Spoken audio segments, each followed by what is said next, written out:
Hey guys, welcome back. This is Phil from underKG.com. Today we're going to take a look at the massive phablet Xiaomi Mi Max 2. So this is of course the successor to the Mi Max, the original Mi Max last year, and that was actually pretty good. I've never been a fan of the phablets and I actually liked it, I genuinely liked it. So let's take a look at this guy as well. Let's start with the design. It's got a unibody design that is far better than the predecessor that had a cut top and bottom due to the antenna the signals going through. Instead, it has a metal unibody with the antenna slit on top and bottom, which are more dull in color so they don't pop out as much as the iPhones. The overall build is really good, and another thing that Xiaomi was proud of was how narrower of the inner bezels that they have cut through. Well, yes, that is something to be proud of, but instead they have more outer bezels, and that really accounts into the same thing. I really never cared that much about the inner bezels, but I guess that's good. But the device still is a bit slippery thanks to the all-metal build,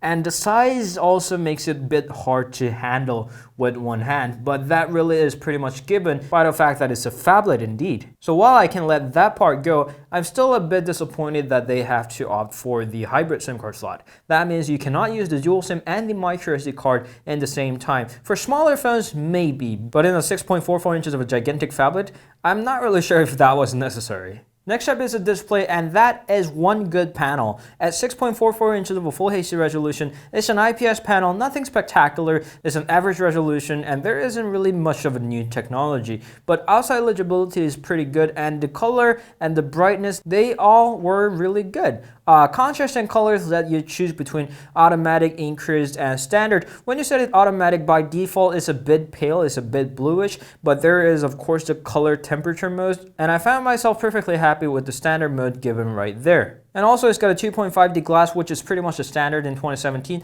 Pulling at the menu bar from the side is easier than ever. And also it's got double tap to wake, so you can literally double tap the screen to wake the phone.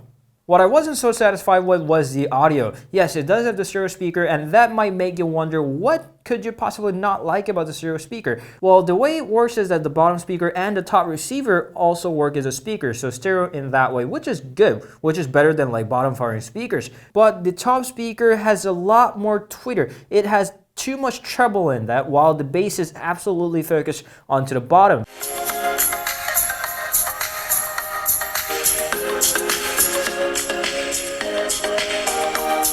And that gives you a great imbalance, and that makes you concentrate more on the bottom speaker because it's got bass, and bass is what makes us focus. Wireless Bluetooth audio was okay, and wired audio through the 3.5mm headphone jack was okay too, although I would have definitely preferred a earphone jack on the bottom, and it's also missing some bass, but it's nothing spectacular, I can live with it. What I couldn't quite live with was the camera. Yes, it does have the 12 megapixel camera that Xiaomi claims that it's the same as the Mi 6's camera. And firstly, well, Mi 6's camera was never good. And secondly, the sensor on this guy is really not that great of a sensor. It's a 1/2.9 inches, so that's like 1/3 of an inch. So that's really small, and the aperture also is really narrow. It's f2.2. That makes it more susceptible to shaking, and it does not have the OIS, of course. Therefore, the low lighting photos are really bad. Even if you enable that well-hidden HHT mode, it still is really bad. And the camera lacks detail in even brighter conditions. I think that too is attributed to the smaller sensor size.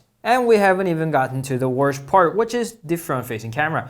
Of course, I'm not really much of a selfie person, but if you are, you wouldn't really want the Mi Max 2. It's lacking details, it's dark, and to make dark photos brighter, it has to use a slower shutter speed or higher ISO, which means more shaking or more noises. But perhaps something that I like the least about the Xiaomi phones is the MIUI. I can let go of the launcher, that iPhone launcher without the app drawer, because you can simply install a third-party launcher. I'll let that go. But I don't get the rule that Xiaomi depends on to make decisions on whether to make the navigation bar switchable or not. You can change orders in some Xiaomis and you can't in some, and unfortunately this one you cannot. And on top of that, it's a big phone, so they have one-handed mode. It's pretty simple. You can just swipe to one side or another to make it handier for you to use it with one hand. Except for that, it doesn't have the soft key for your navigation key. Usually something that I have trouble touching with my only one hand is not the edge of the screen, but rather the back key on the other side of the phone, and there's still no way with one-handed mode.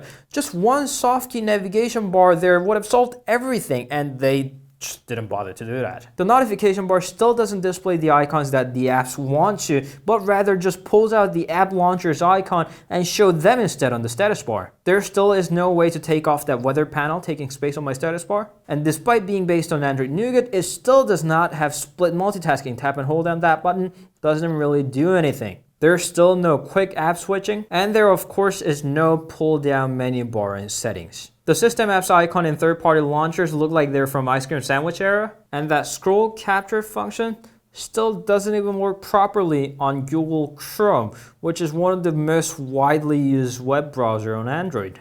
There of course were some features that I did like. There's an infrared port on top so you can use your phone as a remote controller for your telly, AC or whatnot. And there's a free FM radio tuner so you can use that to listen to FM radio, although you'll have to plug in your earphones. Or when you have your flashlight turned on, you don't have to pull down your notification bar to turn that off. You can just press the power key twice and then it's gone.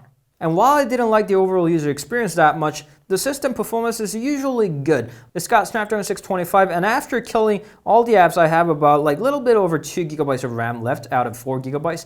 And launching up the apps are fairly fast. Tap and hold, tap and apps are launched. Tap and it's there. Tap the Explorer. My files are there. Notes.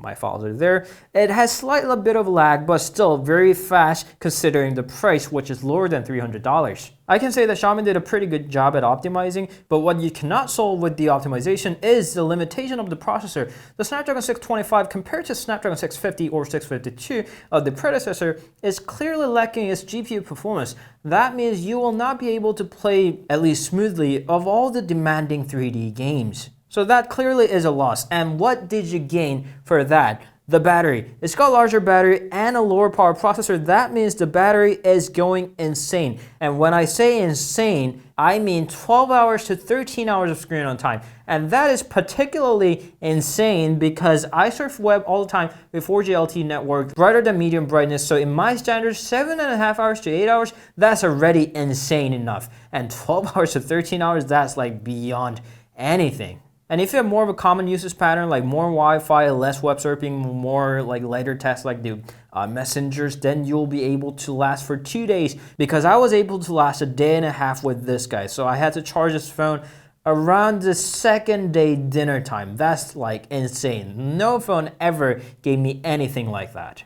And when you're finally done, you can charge up this phone with the USB Type-C port right there. It supports up the Quick Charge 3.0, and Xiaomi has gracefully included a charger that does support the Quick Charge. And with that, it takes around 2 hours to 2 hours and 20 minutes, which is not short, but still an acceptable time when you're gonna use your phone for like 2 full days. Okay, that sounds like pretty much everything that you have to know about the Mi Max 2. Now it's the time for the verdict or conclusion or bottom line, whichever you want to call that. Comparing this to Mi Max, that was a great phone, and I'm not sure if I want to call this as great as the predecessor, because firstly, the camera is bad, in which Mi Max didn't have anything to boast about, but that was more than a year ago. And by that time and by that standard and that price range, that was okay. But in 2017, that isn't, unfortunately. And secondly, the biggest thing is the swap of the CPU or AP. From Snapdragon 650 or 652 to Snapdragon 625, that's a big change. GPU-wise, big change. 3D gaming-wise, big change. And why does that matter? Because phablets are usually used for those kind of entertainments. Web surfing, video, they all work fine. They work tremendously fine, even with Snapdragon 625. But 3D gaming, I think a lot of you will really like to enjoy with this gigantic screen on the go. And cutting out that ability by that much is a big change in terms of qualifications of a multimedia phablet. And something that I don't understand was Mi Max's battery was great enough. It was already insane. Of course, making good things even better, insane things even insaner, that's always a good thing, but not with sacrificing the core function of your phone or phablet. Xiaomi boosted something great to even better, but they cut out one of the most important features, well, something that is the core, literally, of the phone, the CPU and the GPU, the chipsets. If you're a light user, like you only surf the web or listen to music, watch YouTube videos with your phone, you will love this phone. But when you're getting a gigantic screen phablet, I think you want to do something a little bit more than that. And in that term, the Mi Max 2 isn't really better than the original Mi Max. So that was my quick look at the Mi Max 2. It's a great phone, but as a phablet, I think it's a downgrade. Thank you always for watching. I hope it helped. If you have any questions, please leave a comment. You can always meet us on Instagram, Facebook, Twitter, and Google+, and we'll see you guys later. Ciao.